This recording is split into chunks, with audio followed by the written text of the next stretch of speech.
momentito. Yo creo que todavía queda algún rezagado por ahí en la hora del café, networking, etcétera, pero bueno, vamos a empezar la jornada para intentar acabar también a su hora, que también yo creo que también tenemos ganas un poquito de descansar y después tenemos una jornada larga. Así que vamos a empezar con este panel temático, que es el que abre el horario de tarde. Va a ser una mesa redonda sobre promoción científica, moderada en este caso por Oriol Pineda, del Barcelona Supercomputing Center, y le van a acompañar en este debate abierto Olfat Khannous, del Institut de Recerca Biomédica de Barcelona, Antonio Peña, del Barcelona Supercomputing Center, y Sandra Gómez, de la Universidad Autónoma de Madrid. Aunque ponía en el programa que terminaba a las 6, vamos a intentar acabar sobre las 5 aproximadamente, ¿vale? Para que tengáis un poco una orientación horaria. No pasa nada si se alarga un poquito porque tenemos tiempo, ¿vale? Pero más o menos ese sería el horario y después os compartiremos una serie de pequeños mensajes. Gracias. Bueno, pues muchas gracias. Thank you very much. You've heard this morning the mission of the Spanish Supercomputing Network is to promote advance in science, in innovation in industry, and the main mechanism for that are the calls for access for HPC, for data management, for quantum services. But there are other mechanisms that we need to use. You need to publish your results. You need to promote them. So today, with my colleagues here, we will try to put the seat on you for the benefits, for the joys of organizing seminars, organizing large conferences, and how the Spanish Supercomputing Network can help you on that. I have here with me Olfat, Tony, Sandra, that have some experience. So first thing today will be that they will explain their own cases. So you have an example, and then we will try to interact with you and see how this can benefit your research and all your communities. So with that, Olfat, please, the floor is yours. Thank you so much. Well, good afternoon, everybody. First of all, I would like to thank the organization to give me the opportunity to be part of this roundtable. So I am Olfat. I'm a predoctoral researcher, both at the Barcelona Supercomputing Center and the Institute of Research in Biomedicine. And, well, I would like to share with you a bit of the experience that I had throughout my career on scientific promotion. So I have some slides prepared. I don't know if you can see them. Not? Not yet. The slides. Okay, vale. Okay, so I would like to change with you my experience at different levels, from secondary schools and pre-university students and university students to a more specialized public in congresses or in my centers, and to the public in general.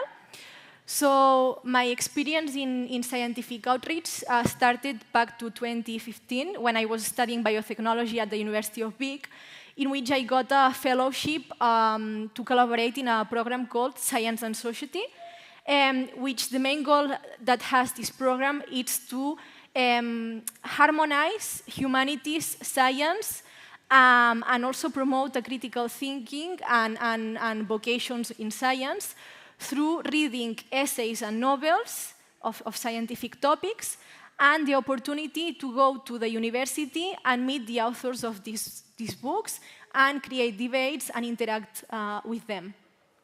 So, for instance, within this program, I met my PhD supervisor in a topic. So he was presenting a topic that I was not aware about. So for me, this was inspiring.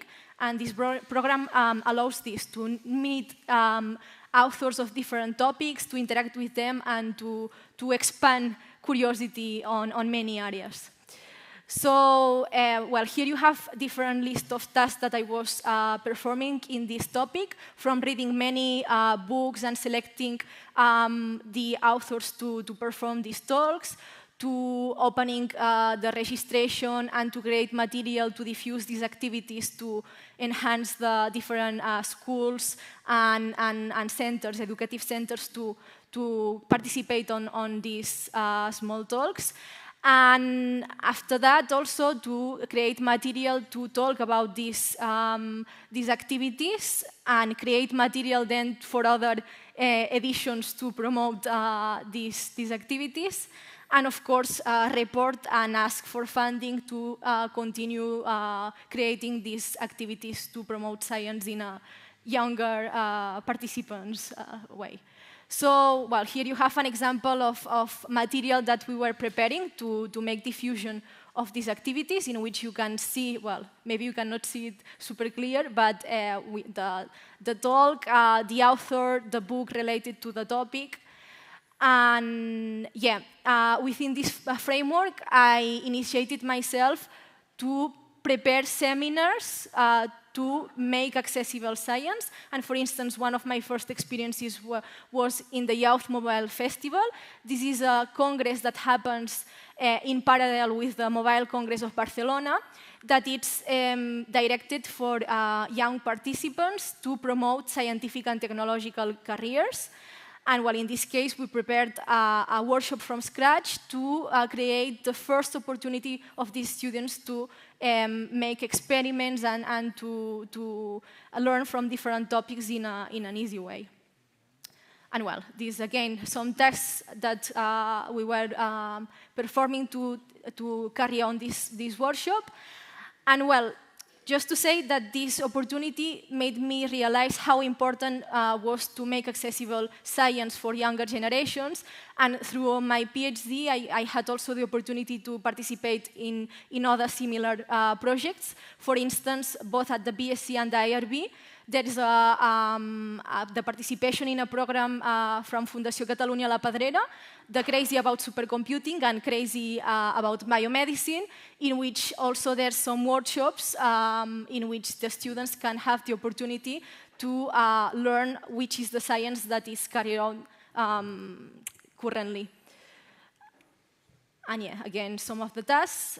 And well, I will finish by saying that it's important the outreach at this level because it's important to make accessible the science and to equip these students to have information to make informed decisions and to pass this information to their families as well, because you know we are in an era in which there is a lot of information, a lot of fake news, so we need to equip them with the science and the reality we have on the labs. Also to bridge theory, bridge the gap between theory and the practice, and to show them the applicability of what they are learning in the schools, and to inspire and promote new real role models, diverse role models, and to promote career paths. And well, I'm not going to talk more about the other experiences because of time constraints, but just for you to know a bit of my experience on this regard. Okay, thank you for this. So maybe now we can go to Tony. Yeah. Thank you. Can I have my slides, please?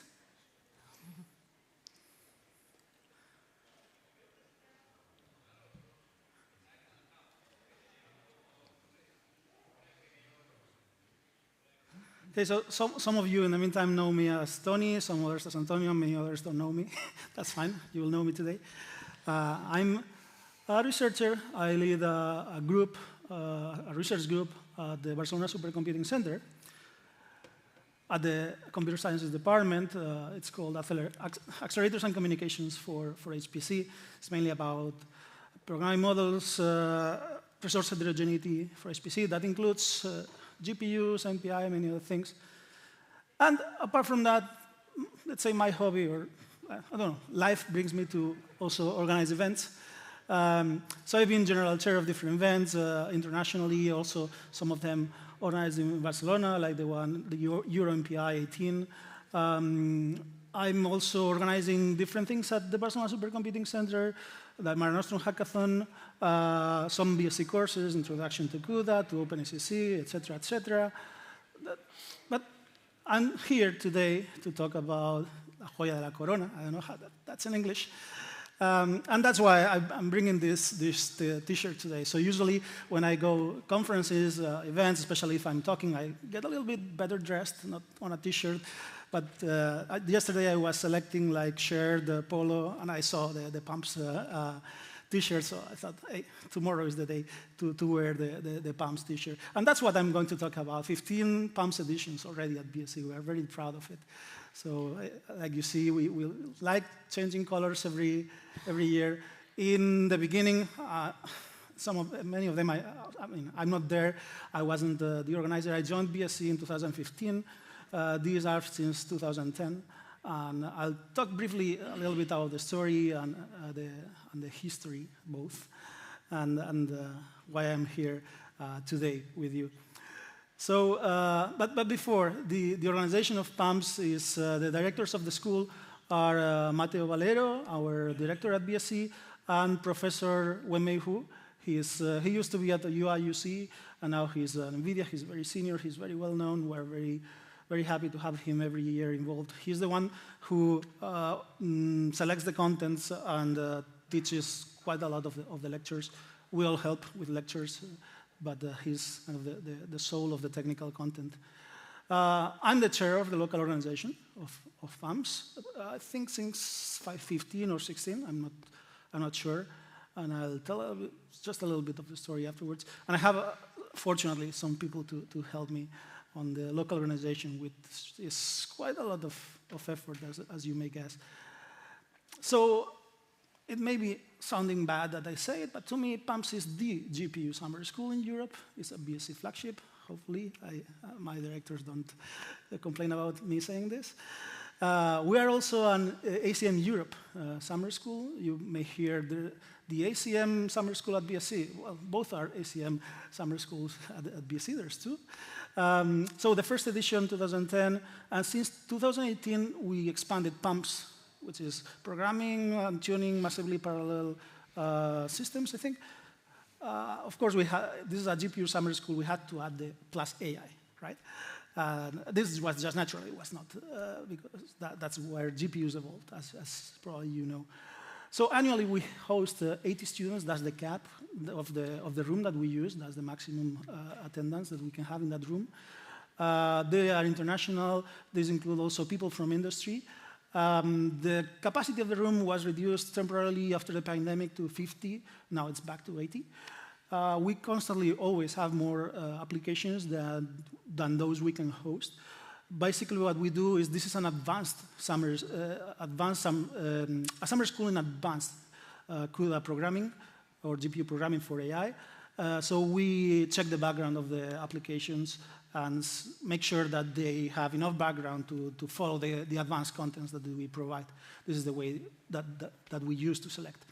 So there's free registration for academia / nonprofit. Sometimes there are some applications that are from an institution which is a little bit blurry, so we take them case by case. For other cases, we request sponsorship from their company. Maybe afterwards we can talk a little bit about why we do this, but I don't want to expand on this. So our star sponsors usually are the RES and the ECM Europe Council, ACM Europe Council. Both are competitive calls, so that's not, we don't have them for granted every year, but usually we get this. So we are an ACM Europe summer school for 3 years already, I think, and with the RES we have been also for some time. I don't know if always, but at least we apply every year. And I encourage everyone that organizes local events to apply. What else? I didn't list here NVIDIA, but we're very proud and very glad to get NVIDIA sponsorship. I was listing the ones from the academia. What else? Some interesting numbers that you may care. So about 33%, more or less, every year are international. 10 to 15% are from outside Europe. Out 15% are women. We try to increase that. We don't know what else to do, but we welcome women, and we favor them in the registration process as well. So we do an exit questionnaire. So out of 5 maximum points, we always get much more than 4. Last year was, for example, 4.8. You see there are some pictures of the room that we use, the poster session, also the 2 directors of the school, Mateo and Wenmei. And I didn't want to finish without a couple of slides of just the first picture of 2010, a bonus track. Many of you know Mateo.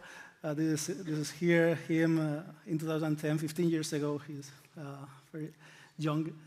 when May. Also, I wanted to take the chance to honor Nacho Navarro. He unfortunately passed away unexpectedly. He was the starter of the summer school. He was the one who created with May and Mateo the first summer school. And after he passed away, I took the school. It was assigned to me.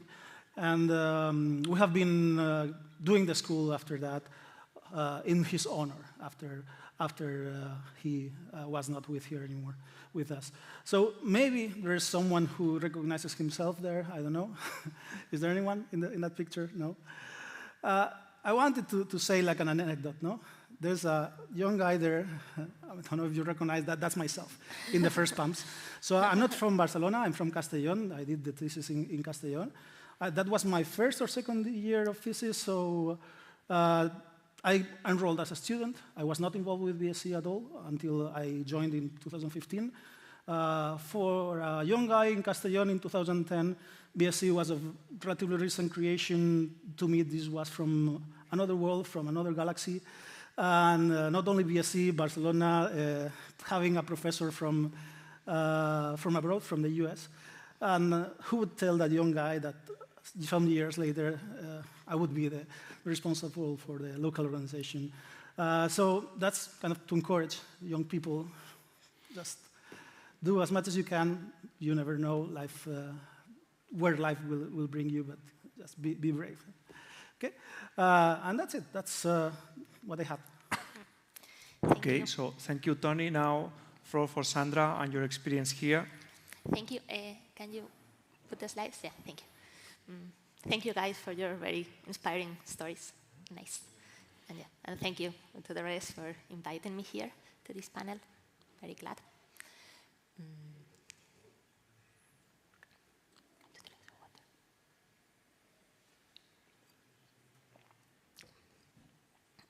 Yeah, how does this work? Yeah, sorry. So you probably don't know me. I almost can swear because I didn't know any of you before today. So I'm very, very glad to be in my first conference that is in Spain. So yeah, I'm a computational chemist by training, but I was 7 years abroad. I did my PhD in Vienna. And then I was a postdoc at UCL in London for 3 years. And then after that, I got one of these talent attraction grants, Juan María Zambrano, and I went to the Universidad de Salamanca in Castilla y León. I used Skyle, by the way, because I saw there was a poster from people from there. And since last November, I'm an assistant professor, profesor ayudante doctor at Universidad Autónoma de Madrid. And yeah, now I'm here, kind of established. I mean, I hope, let's see, in 6 years, but I hope so. So I'm very glad to start knowing the Spanish community. And what do? I simulate non-adiabatic dynamics. So I simulate what happens to molecules after they absorb light. Not exactly the light-absorbing process, but exactly how they move afterwards. So that's what I do. But I'm not here to talk about that, but about my experience organizing workshops or conferences. So before 2024, I organized, I think, some career a grant writing workshop, like something small at the university level. But since 2024, I'm part of the organizing committee for the Virtual Winter School for Computational Chemistry. That's now it will be the 12th edition, so it has been going on for 12 years. It's a fully online event, and there are plenty of lectures to familiarize attendees with the field of computational chemistry. It's more oriented to bachelor and PhD and master students, but of course everyone can attend, and it's free. And last year, in May, I started organizing SICAM workshops. SICAM is the Center European of Calcul, Atomic and Molecular. I'm sorry, my French is very bad, but it's located in Lausanne, the headquarters in Switzerland, and they also sponsor this type of events related to computations and software. And it was very interesting because this morning in the panel, I saw that also the field of engineering and aerodynamics have also the problem of standardizing. That is something that my field has been struggling. And I think it's true what someone was suggesting. It just happens in every field. We are not able to reproduce our simulations in other architectures. And if there are many variables and it's not about predicting one single energy, we are screwed. So it's important to, and SICAM and also the Red Española de Supercomputación has been supporting us on organizing workshops towards standardizing our field, which is interesting. So this year, I also organized again the Virtual Winter School. I think I'm stuck there for life, but it's a very nice event. And this September, last week in Zaragoza, I organized the future directions in adiabatic dynamics, also towards complex systems, long-term scales, but we also discussed about benchmarks and that we need this common architecture for people in the field. And all these events have been international. The one I just organized in Zaragoza because I found the support and the funding to do it here in Spain. That was very nice. And for next year, I'm organizing the next edition of the Virtual Winter School.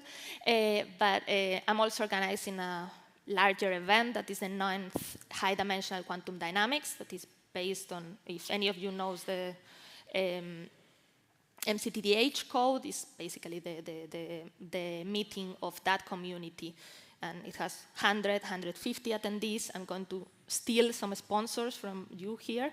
And will be happening in Salamanca because this was decided 2 years ago when I was still in Salamanca.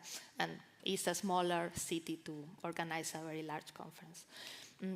I think, but yeah. So there is also some, you can see that my experience organizing conferences is not like super, super broad, but I've been participating in conferences and attending them over 35, mainly giving oral presentations in them, but I've also been a chair, I've also presented posters. It's my first time in a panel or a round table. Like, this format was new to me. I'm very glad we are here and that we can discuss. And yeah, I've seen also diverse formats, like we have this online winter school that is very accessible for people that live very far away and from developing countries where they do not have the money to travel to Spain or to any other place. Then hybrid, in person, and I think they are mainly for networking and for them to know that you exist. Like, I think when you are pretty young and you're just a letter dot a surname in a paper, it is good that they see you presenting and talking and that they get to know you in person. And what I have learned, just some tips that I think for me were useful, and actually I want to collect this presentation whenever I'm organizing the next one.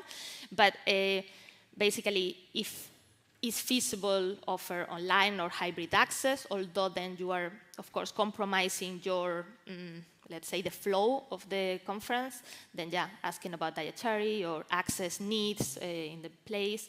Try to strive for diversity in speakers and in topics, and consider different time zones if there are online events. For this virtual winter school, it's always a pain because we need to kind of have US in the afternoons and then Europe in the mornings, and then some people have to get up at 3 in the morning to attend the talks, but we have them recorded the whole week so that people can log in and check the talks, because we have about like 500 attendees.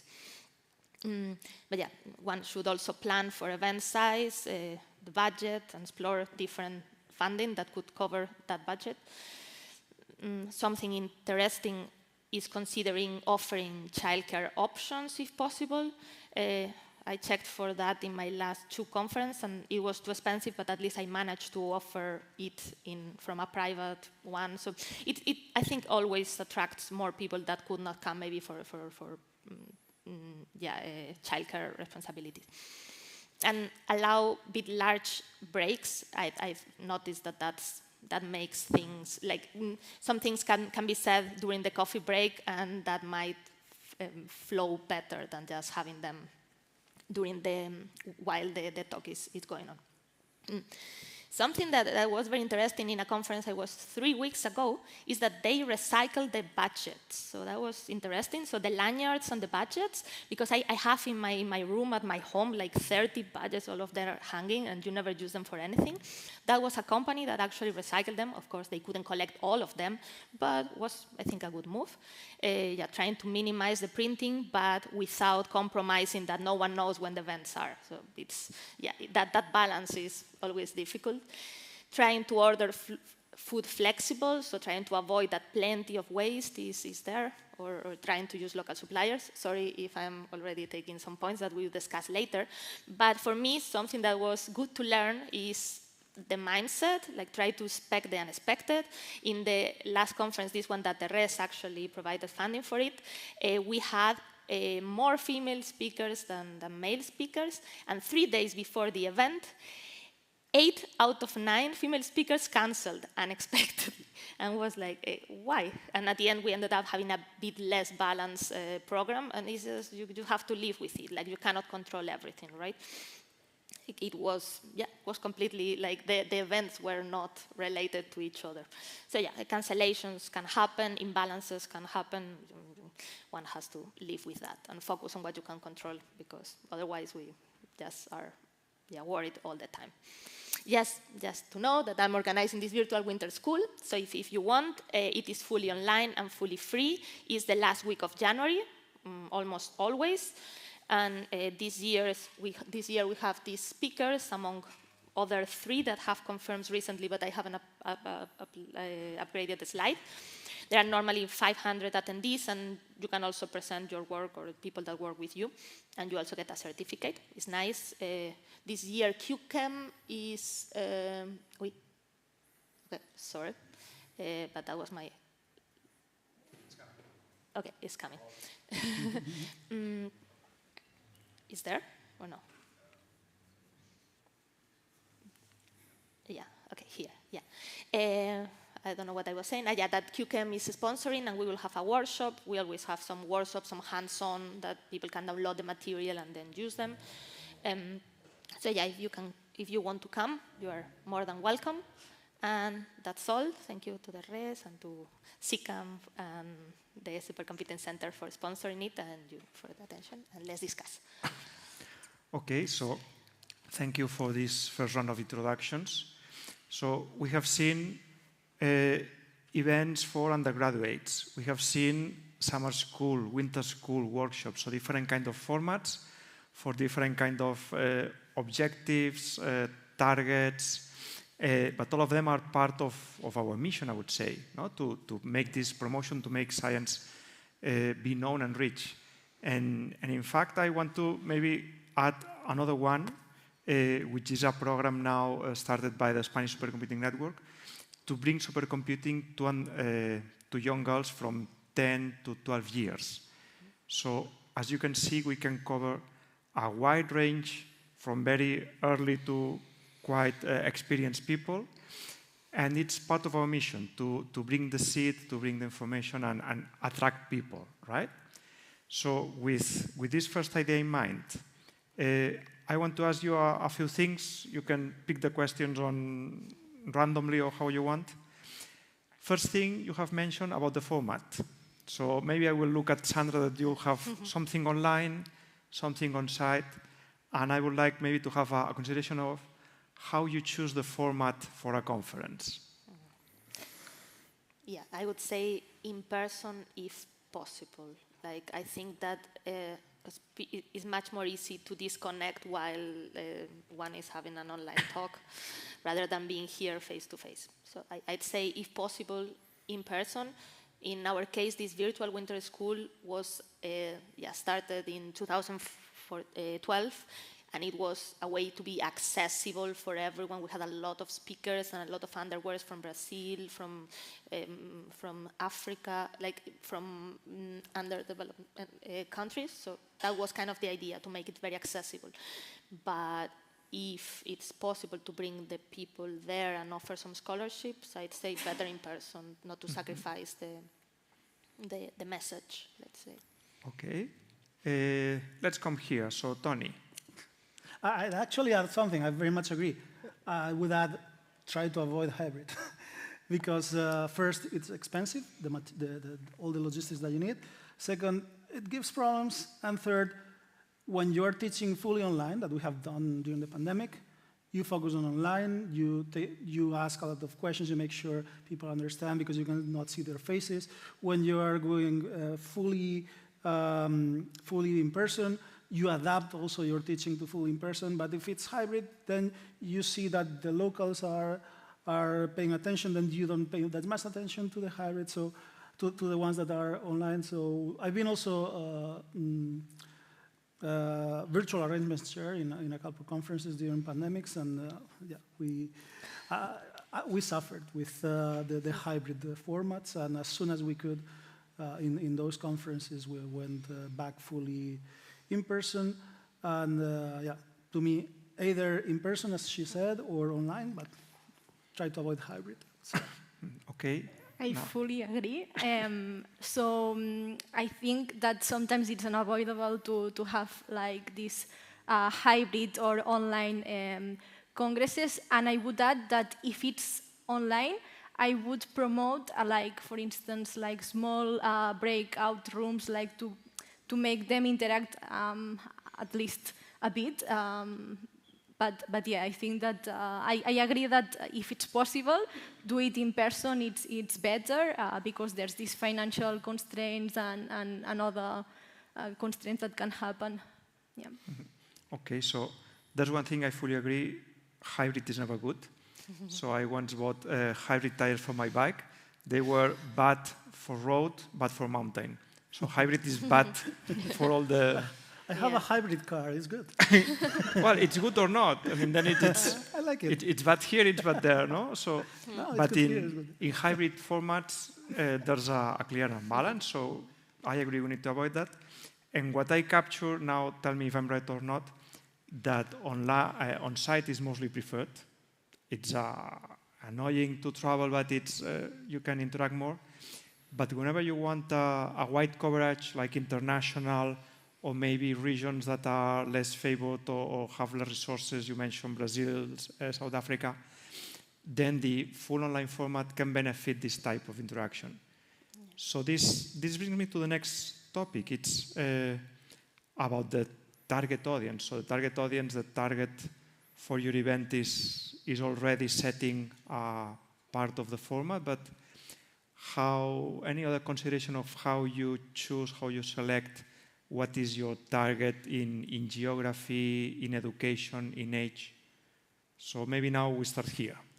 Yeah, I guess that it depends a lot on the event. For instance, for younger participants, I think that you should really tackle different geographies and diverse participation.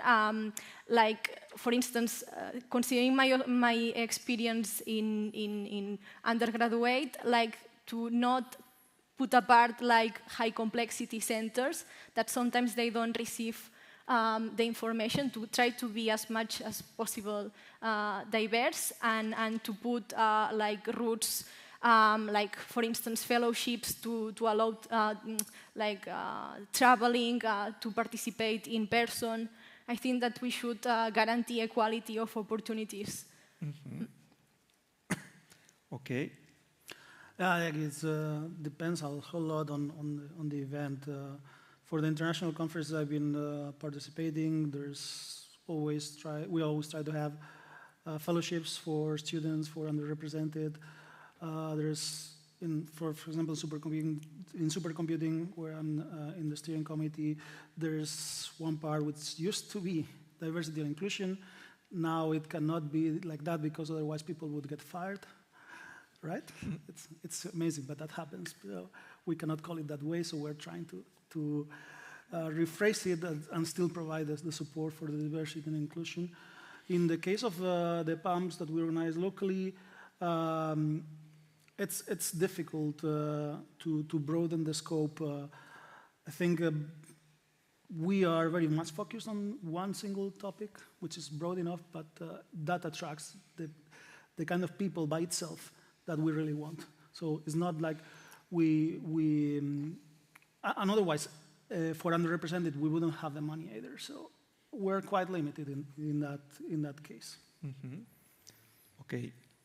Yeah, I think for us it's the same. Like in my field, if there is a conference in that topic, you just send it to the usual channels, and people answer, and they come.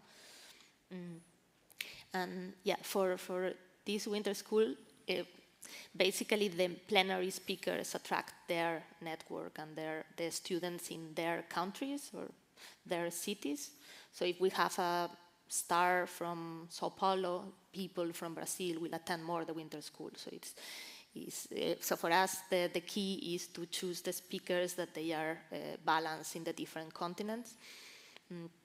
And yeah, this year we thought, okay, is the 12, like this has been going on for 12 years. Everyone in computational chemistry knows us. Let's just try to go very high. And we wrote emails to the 3 Nobel Prizes in chemistry. They said no, of course, but they were very polite, and one of them answered, the other 2 didn't answer, but one of them even answered and said no. So maybe one year we will have a Nobel Prize giving a talk. But yeah, but those like people get their students and the people to attend. Okay, so I see an interesting point is how to use, let's say, good speakers or known speakers to attract people. So I guess this is always a good measure.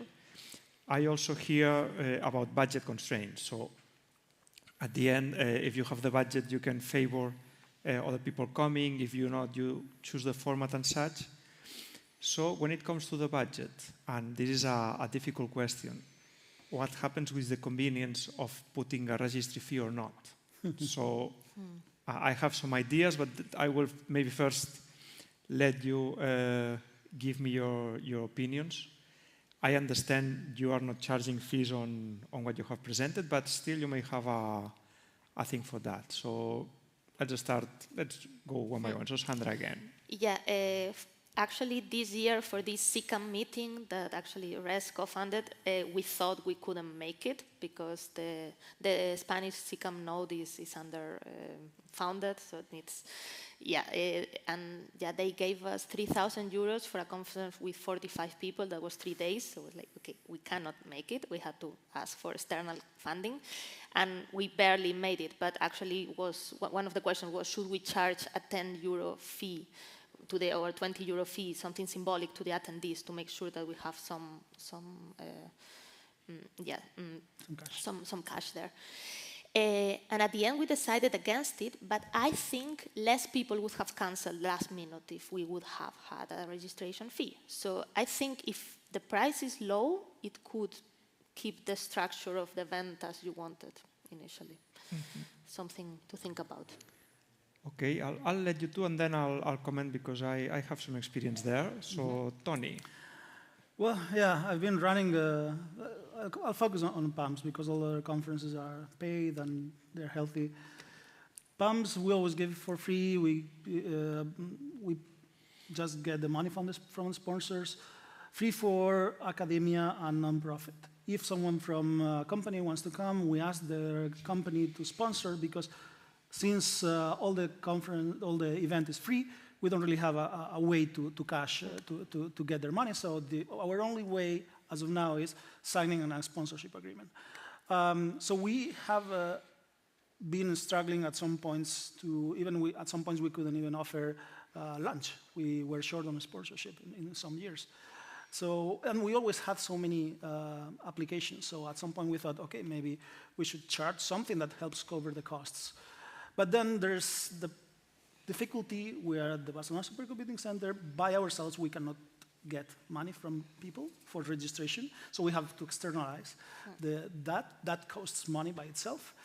And it is quite some overhead to have an external company handling that. We decided never to charge. Recently, the idea has been coming again to avoid the no-shows, precisely. There's always a handful of no-shows at the last minute, or just they don't say anything. It's not a big deal. It's not so many, but there's a waiting list. So those few spots could have been taken by someone else. But again, if we charge something like symbolic, then maybe the overhead that we have by hiring a company to take the charge is also a hassle. So we finally have never implemented it, but the idea has been running for years. So in my case, the activities that I could participate in are free. But for instance, the program of La Padrera, of Crazy About Supercomputing and Crazy About Biomedicine, in this case, they have to pay, but the school can put money for that, and they are like passing for an exhaustive selection, so they can have this financial support. And in regards of scientific conferences, I would add also that ideally it should be free, but and it's unavoidable sometimes. And I would change systematically the thing, like all the fundings that we get to do science or our own fellowships should have this component to go to congresses and to have money to present our work. So I think that it's something to change from the system. So it's funny, I didn't know your answers, but you have raised the three items I had in mind. So I maybe will expand on them. So first one is budget for conferences. So do I have money to go to this conference or to this other? And it's not easy. So we don't have representatives of the ministry anymore, but we could ask them to be more flexible, to be more sensible, that really this is an important activity, and they should acknowledge that we need to have a minimum budget for that. Then, about putting registry or not. Here in the Spanish Users Conference, we don't have a registry, and of course we suffer from no-show people because it's free. It is easy just to come, to register. In another conference similar at European level, originally there was a small charge, just 50 euros, something symbolic, enough for people to commit. So the moment they would register, they had a real commitment. So really a small fee may be good for commitment of people, because at the end you should find other sources. It should be free, but you need a commitment. But then I come to what you were saying, Tony. A small fee creates, any fee creates an overhead. So depending on your institution, more or less, but in any case, you need to manage that. You need to get the money, declare the money, put the money. So it's always a balance between show, no show, commitment of people or not, how it's costing you. I have one very silly example. In Luxembourg, public transport is free now. So they don't need to have machines to pay people. They need to have coins, people checking if people has paid. So sometimes it's cheaper not to charge, but then people is not coming. So, okay, it's a balance. I can also say here, usually you may know, I will say it louder again at the end, but from the Spanish Supercomputing Network, we sponsor organization of events. And so far, one of our eligibility criteria was that the events should not charge a fee. If they charge a fee, this means they are sustainable, they don't need external money. But now we are seeing we may need to change that. So for next years, we will allow small fees that show commitment but are not really funding the event. Okay, so actually, that was one thing that I forgot to say. I wouldn't be able to apply to the rest, and then the balance would be negative. So we have seen over the years all these problems. We have here more than 150 registered people, and I don't say 150. Still, I say a lot of people, so thank you very much for coming. But we are sensible to this problem. So we will make this change. We will allow small fees for a small budget that hopefully most of people can afford, so we don't have these kind of issues. Maybe the sponsorships can be used to create fellowships, so some people can apply and come for free. But really, commitment is one of these key elements. And in this parallel European event, we had much less rate of no-show because just because of a 50 euro fee. So people value 50 euros. So that's good. Okay. Now I'll jump to a different... okay. So... It hasn't started. the matter of no-shows that's important is you all us had lunch. We are having dinner. We have booked for that. This is lunch that these days by legislation cannot be reused. So in the social matters, we need to guarantee the participation of the registered people to avoid that we are throwing away food. Can I reply to that? We always account for a few less because we know, because we get the buffet. So you pay for 45, you are 50, no problem, if they all show. But if you pay for 45 and they are 45, that's fine. So in that case, it's not counted one by one. I will maybe give a counter answer. So you will book for 45. The catering company will prepare 50 because they don't want people to get hungry. So at the end, you need to balance and counterbalance. And I've seen that. But it's a good practice when you don't have a fee to account for a little less, having 10% no-show, 10-20 is the standard thing. Okay, Javier. Just a couple of recommendations, and you take it or you just forget about me. But I would definitely charge a fee, but like 40, 50 euros, maybe something that people can afford. But then if you pay that fee, you get something in exchange. Imagine that you get a power bank that's worth 100 euros for that 50 euros. So you pay 50, but the moment you come here, you, by the way, then you manage Supermicro, these guys, to help you subsidize that thing that is worth 100 euros. So the people feel like, hey, I'm paying 50 euros, by the way, maybe my company will pay for it, and I will take personally this power bank that is worth 100. So that would work. If in case someone doesn't want to pay that, you give them that option, or option B, you only pay 10, but you will not get the power bank. That's a recommendation that I would do. Second thing, all of your organizations do huge, huge tenders every year. And I never see in any of those tenders a requirement for the licitants to actually subsidize these things. You know, I mean, the first time we have seen it is in the AI Factory tender from BSC this time. They are requiring, it's a requirement. Whoever wins this tender will have to subsidize in this amount of money every year for the next 5 years the events that I want. So don't ask the money to the government all the time. The private company, I come from a private company, by the way. We are selling you. And do you want 1 GPU more, or do you want to get these things subsidized for the next 5 years and not have to ask to both? They want both. I know Sergi. Sergi is a maniac on this. No, just it's a recommendation. In all those tenders, just put a small thing, value it. Whoever gives you more to help you subsidize these things, it's totally worth it. And you don't have to be asking for money. I'm sick. Tony is sick and tired of asking me for money, and I'm sick and tired of him asking me for money. You know, make it easy for us. For us, if it is in a tender, I have a commitment. I have to do it. I don't have to ask permission in my company anymore. It's there. For the next 5 years, that money is allocated. Bam, it's yours. IRB, UAB, you guys, the tenders are huge. Do you think these companies really care? And by the way, they don't care because for them, their marketing departments are going to pay. It's not their salespeople, it's their marketing departments that are going to pay for that. You need to know this. I mean, as I said, it's an idea. Take it or leave it, but I think it would work.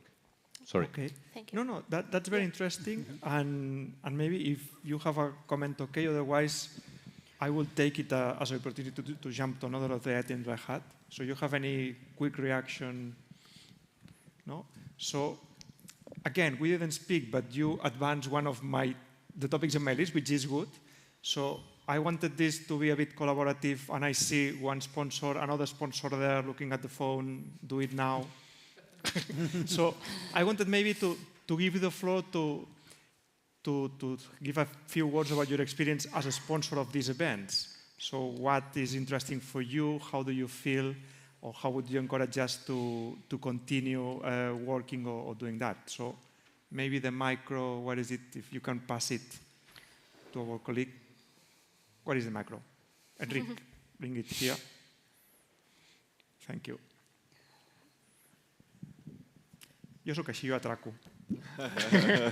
No issues, no problem. Thank you. Well, we are more than happy to collaborate with you. I mean, the point is that in our case, we have personal relations. We finished our PhD, some of the founders at BSC, so there is a closer relation. But it's also true that we are sponsoring a couple of events, either in Spain and in the rest of Europe, always focus on research. I mean, usually it's this kind of events that you have been talking here. We think always that it's well invested. It's not really a lot of money, I would say, and has return, but it's also very useful. So to share the views, to better know, for us it's very important to understand the needs of the final customer, either if it's public or private companies. So we think that it's very, very useful, not only in terms of pure return of business, but also to know the community, to better know the needs, and so on. And on the other side, we are also organizing events. So, and I think that it's very, very useful. So I was thinking on our marketing director that, I mean, this is very useful for them. We perfectly empathize and understand many of the points that you have been explaining here. It's the same. I mean, in our case, it's private events. It's different. We cannot put in any tender. I mean, would be very useful. In our case, it's different. We have to have the money. But yeah, in any case, very, very interesting, the roundtable. Okay, good. Okay, I'll move to another one of the topics on my list. So this is some considerations about how you choose location for your event. Large city, small city, monastery in the mountains. So let's start over here, and Sergi is already smiling because know what I will say after. So okay, so location, I would say that it should be somehow strategic. For instance, young participants, I would go, for instance, to university to make them see which is the daily life of the students. Like if you want to promote careers, just let them see how is the reality. Then for scientific events like congresses, I would say that it should be a win-to-win relationship with the event, but also the host city, as it should be accessible also to generate a benefit to the host city, to make visible emblematic things and economically having a good impact. And for instance, I would share with you this summer, I was volunteering in a big conference in Barcelona, and what the city hall did was to give a 10-trip metro card to each of the participants to allow this visit to the city. So I don't know. I mean, I think that it should be a mutual benefit. Mm-hmm. Okay. What do you mean by location? The facility, like, or the city, or the country? All of it. All of it, because I have an answer later, so I cannot be more specific now. Okay. Yeah, so it depends on the event. For PAMs, we've been doing always the same room. We know it works. It has the right amount of spots. It's next to the office. It's for free because I'm also enrolled with the university, and it's a joint BSc-UPC event, and we don't charge, so we get it for free, and we have low sponsorship. So that's what it made it work for us. For other events, I'm in the steering of a couple of conferences, and we do care about many, many things.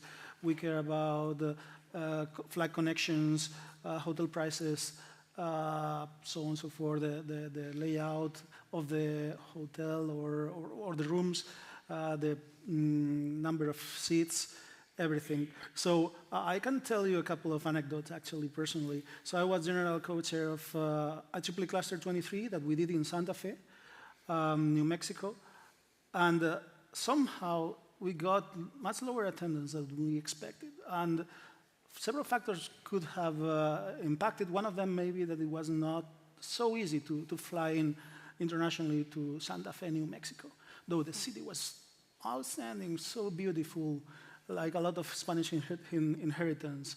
So we thought it would be a great thing, and we ended having lower attendance than expected. Another thing is that I was offered to organize a big event in Barcelona, HPDC, in 26. We went ahead with everything, with the planning, everything was good. Then we presented to the steering, and then things happened in the US. And we heard they asked us to hold on until 28 because they were afraid of people in the US not being able to have funding to travel to Europe for a while. So there's plenty of implications, right? And also, we've been also in conferences that we've been organizing, selecting in between university versus hotel, and the thing that made it one or the other was budget plus room capacity. Mm-hmm. Okay. Sandra, before I start saying something. Yeah, I agree. For me, as a user and also as an organizer, I prefer small cities, but well connected. So something like Pamplona, perfect. Salamanca, more or less same size, like easily connected by train to main cities.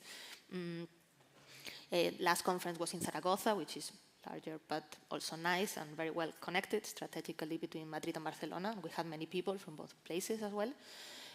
So that for me would be the best, but also, yeah, universities are normally cheaper than hotels, but yeah, there I don't have much of a strong opinion. But yeah, that they are well connected, I think is key. Okay, so at the end I think we all agree connection is maybe the key, and then adapt the place to the audience, to the people you are expecting. So if it's academic, you want them to be in the environment. In your case, it also applies. I will share one experience here. So we had the great idea of organizing a meeting for 50 people in the same dates of the Mobile World Congress in Barcelona. That was in 2016, I think.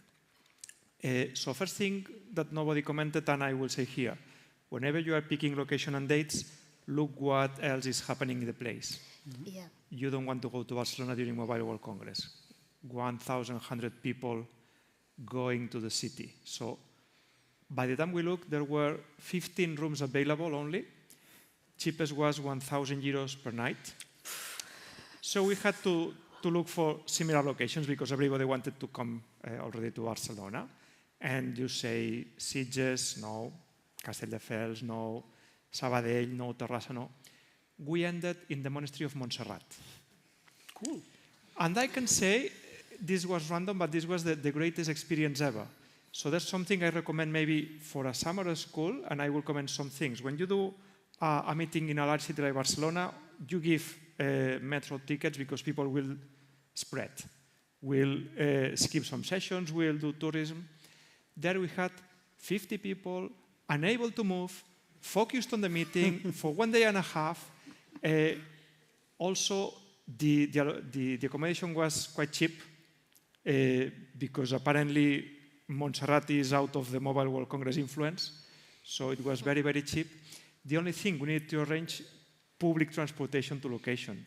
So we picked people from the airport, brought them there with small shuttles, but the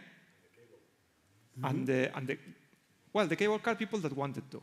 So people we organized, we took them from the airport to the monastery. There's some people that wanted to have the full experience, so they took the train, cable car, and cable car, no, that's zip train. Well, cable car or zip train, because your Swiss friend took the zip train, others wanted the cable car, but somebody wanted the full experience of reaching Montserrat. Good, we allow them. But for the rest, we did that. So depending on what you want, if you want full focus for a short school or whatever, you may pick a very remote location. Put them in a monastery without internet. That's the best. Yeah. Then they will not be. No, people will get crazy. Well, crazy or talk focus. to each other. And talk to each other. But on the other hand, the overhead in organization of all those things. So we need to coordinate all the flights of the people, shuttles. Don't make them wait too much in the airport. So, okay, there's overhead, but there's focus. So that's something that's usually not on the radar. We learn it by chance or by accident of the Mobile World Congress, but It was a very good experience, and since then, that community has asked to repeat the experience. So they also liked it. So you have been again? We have been, I think, 3 times already doing this same meeting in other years. Okay, good. So at this moment, since we have been speaking a lot, I want to look at the audience, and I see that I have warned some people that I would make them talk, and they have escaped. But there's one that didn't. So Enrique, pick the microphone, and you have been deeply involved in the organization of this conference. So can you give us a few words about your experience, anything that went very well, anything that went very bad, something that people here may help them learn? What I would highlight, I mean, it's a lot of things involved in this. The location is fixed because we're doing it in one of the rest nodes. We choose it from beforehand.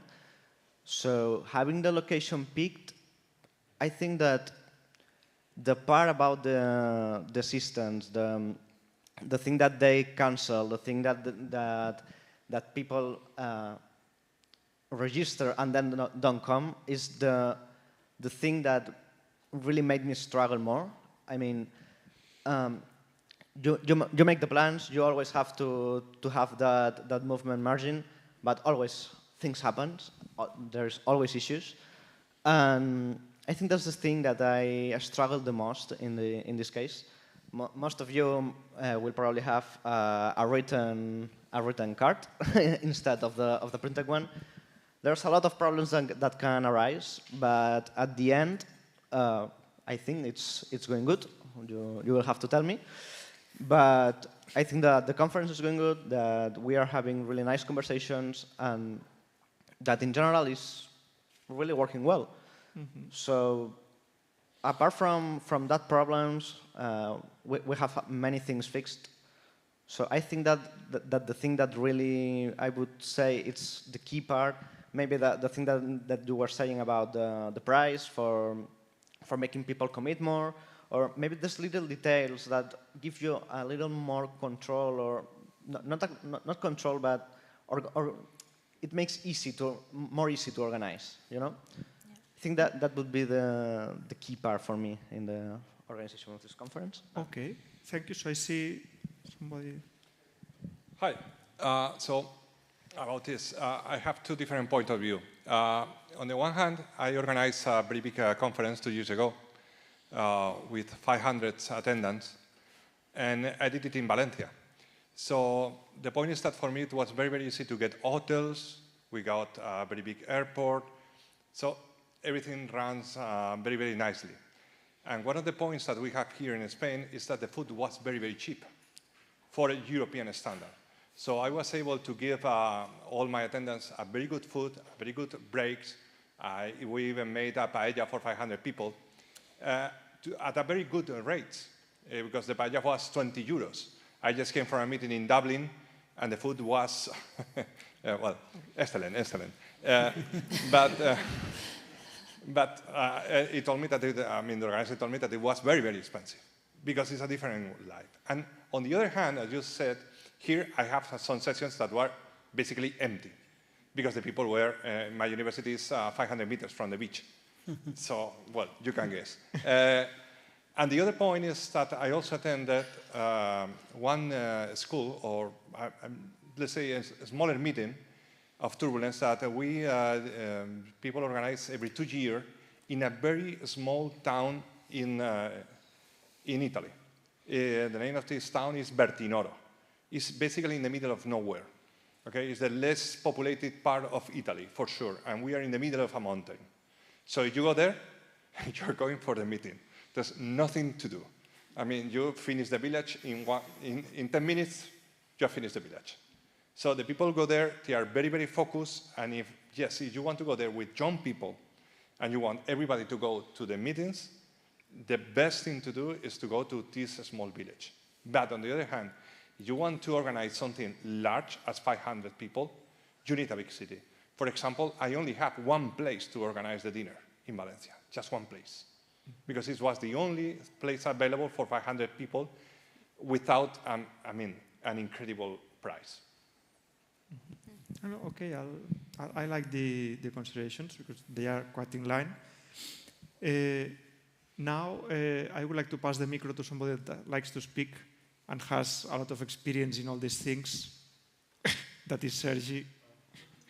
You have been chair of Praise Days, I think, since the very beginning.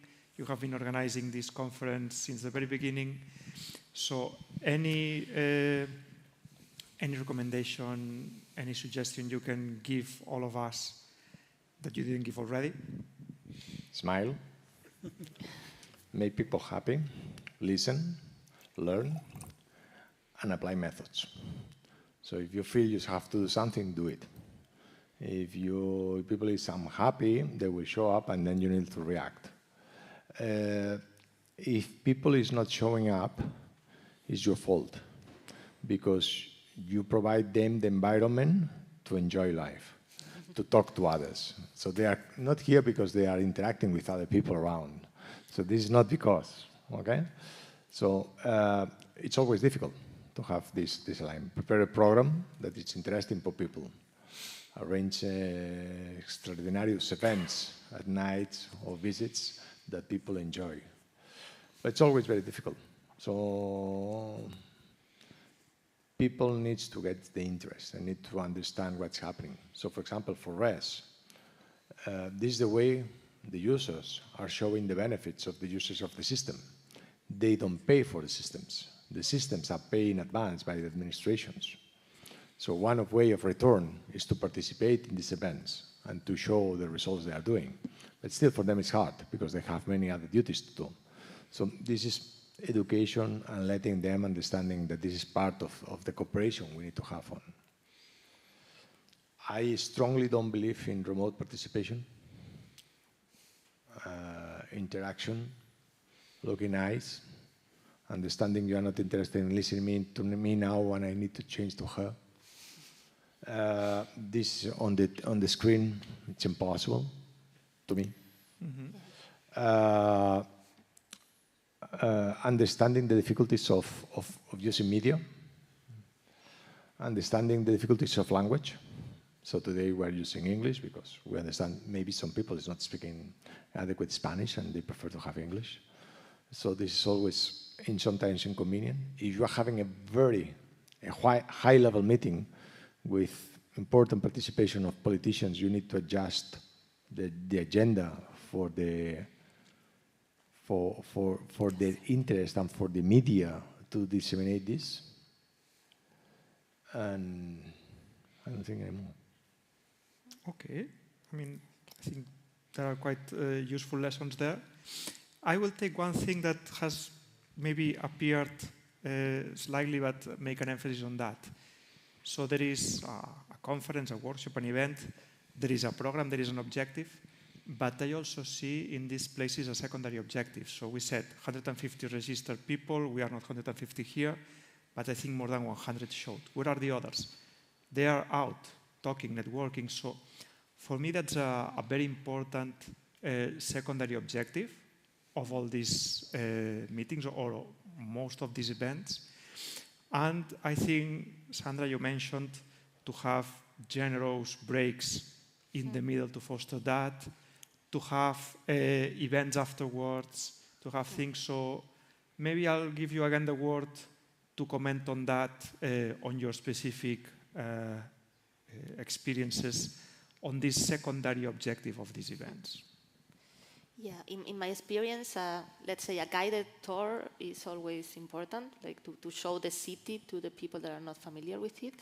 That also brings people together, start chatting, the long breaks, to have some opportunities to discuss and get to know each other. And something that we haven't discussed yet is to charge or not to charge the conference dinner, for example. And I've noticed that okay, I'm not sure if this is super politically correct, but if you don't charge the dinner, you will have more attendees of younger people that would probably open your views of many things. So I've noticed that when I didn't have to pay for the dinners, rather than that you would go to the dinner. No, but also I've gone to dinners because my university paid for them when they were extra, because there was just full package, even being a student or so, and you notice that there are people being excluded just from a financial point of view. But charging the dinner maybe make people show up to the dinner, so make more controllable the logistics of the process. So I also understand that. So we will see tonight, but usually on the dinner that we have quite a good correspondence. So we have maybe problems on the conference, but at least people is maybe aware and they didn't register for the dinner. So usually we won't have that no-show problem or not that important. So I remember it was Cáceres, we had 100 reserved seats and 100 people showed. Wow. And the restaurant had no other option to expand. So if anybody came, then one of the organizers, like myself or my colleagues, would just give the seat, right? Wow. So it was full house there. But again, this comes to the reflection before, no? To take into account financial constraints of some people, students or so, and try not to make differences. Okay, good point. Tony? Yeah, I fully agree. I think the key is if you have some of those events, have a check mark, right? But I would be against charging because of it works different in every regulation. So maybe some people may have to pay from their pocket. That's usually expensive. To me, you just include it in the registration package, but you leave a checkbox by default not checked, clearly visible. That would be the way for me. Yeah. Okay. Yeah, well, in relation to that, so I agree that these breaks and these dinners are the important moment to really interact with the others on scientific congresses. And I would share an experience that I had in a PhD symposium in which they added a complementary activity, which was a kind of a speed dating in small groups in order to make people really interact, in 1 minute, introducing yourself and going rotating and meeting the other people. That sometimes, adding complementary activities would be an interesting idea. I know that it's not feasible for some events, but yeah. Okay. Sergi. Oriol, maybe I missed that, but I think that you didn't mention about granting. We mentioned it slightly about having scholarships at the beginning. Yeah. But so can you mention the experience we have with RES, with this event, for these 2 years, how it was going? Yeah, so we don't charge, we don't have a registry, but still we acknowledge that there's people that may have difficulties in budget to attend. So we have a scholarship program for students. And for the past 2 years, we are not getting enough applications for the budget we have. So I think this year we had 7, and we can have up to 10. So we are RES, we like overbooking, and in this case we don't have it. So, well, we put the means there. We need to analyze what's happening, why people is not aware that they can ask for this travel grant. But yeah, we need to look at that. Okay, so now that you have the micro, Enrique, give it to Marta. Yes. I want you to give us a few words. I mean, Marta is also in the organizing committee taking most of it here. So your experience, anything you have learned or want people to learn? I think the location is important to make facilities for the people, to make easier. Then I also think that one problem that we have been talking about is the assistance of the people. They have to, ¿cómo se dice?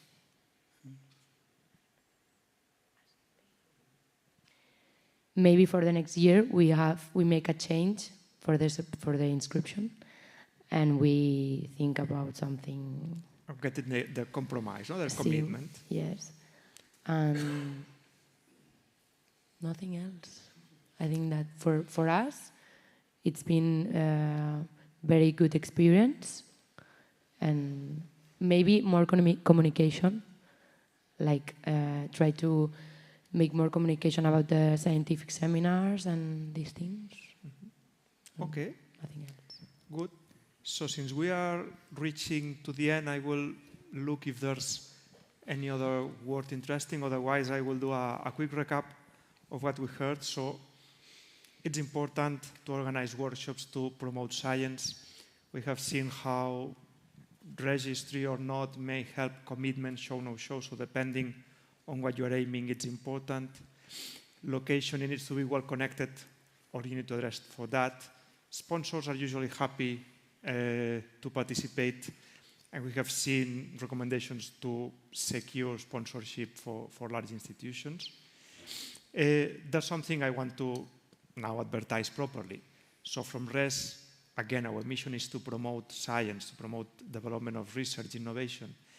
And one of the mechanisms is to promote the organization of scientific seminars, events like this one. So we have a call once a year where you can apply. You can ask for up to 3,000 euros. We will ask you for a number of items there, descriptions. So 2 of these 3 people have been beneficiaries.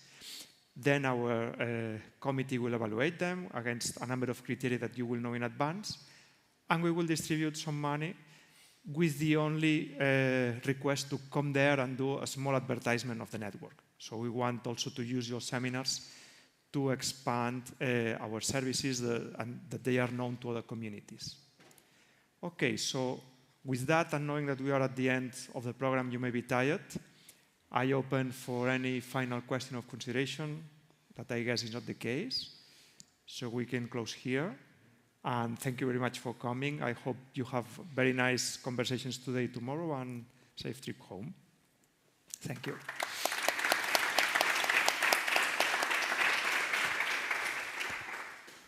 Muchas gracias a todos por este último panel temático. Cerramos la jornada de hoy. Sí que os voy a hacer unos pequeños avisos. Ahora vemos aquí en la pantalla lo que sería la actividad social que tenemos esta tarde, que va a completar un poquito la jornada. Y bueno, os invitamos en primer lugar a las 7 de la tarde a todos a una visita guiada por Pamplona, a conocer un poquito los secretos de la ciudad, que creo que merece la pena, aparte de que bueno, es otra manera también de contactar con vuestros compañeros. La cita va a ser en la Plaza del Castillo, es el corazón de la ciudad, lo vais a encontrar muy fácil. Y como podéis ver ahí mismo en la fotografía, hay un kiosco justamente en el centro. Ahí nos vemos a las 7 todos, ¿vale? Y hacemos esa pequeña visita guiada. Esta visita guiada va a terminar en la Catedral de Pamplona, a las puertas. En este lugar, como nos ha comentado antes Sergi, se va a celebrar la cena oficial, la cena de gala de este Jures 2025. La cena será un poquito más tarde, pero os convocamos allí a las 8:30 porque también nos van a hacer una pequeña introducción sobre el espacio que realmente es bastante más espectacular de lo que promete la portada, ¿vale? Ya lo iréis viendo. Y voy a aprovechar también para hacer un pequeño aviso. Tenemos un día primaveral casi veraniego en Pamplona, esto es extraordinario, casi 32 grados, pero en la catedral hace un poquito de fresco, ¿vale? Así que, como decimos por estas tierras, una chaquetica, todos, para la cena, vais a estar mucho más a gusto, ¿vale? Después de este espacio de la cena, también para los que seáis más valientes, si queréis estirar un poquito la jornada, tenemos reservado el Casino Eslava, también en la Plaza del Castillo, todo muy cerquita, ¿vale? Y podemos también tener un momento más relajado para conversar entre todos. Y lo único, bueno, recordaros que mañana tenemos que estar todavía todos aquí, puntuales, a las 9:30, en esta misma sala. Por último, si pasamos a la última de las diapositivas, aunque… pues no, así está, sí. Aunque esta también os la enseñaremos mañana, pero si alguno se escapa ya de la ciudad, nos gustaría que nos ayudarais un poquito con este formulario un poquito de satisfacción para que nos ayudéis a mejorar para el Jures del año que viene, pues que salga todavía mejor que este, ¿vale? Así que, bueno, os agradeceríamos si dedicáis estos 2 minutitos todos a rellenar el formulario y nos ayudáis un poquito con las preguntas. Y nada, nos vemos en la Plaza del Castillo a las 7 de la tarde. Gracias.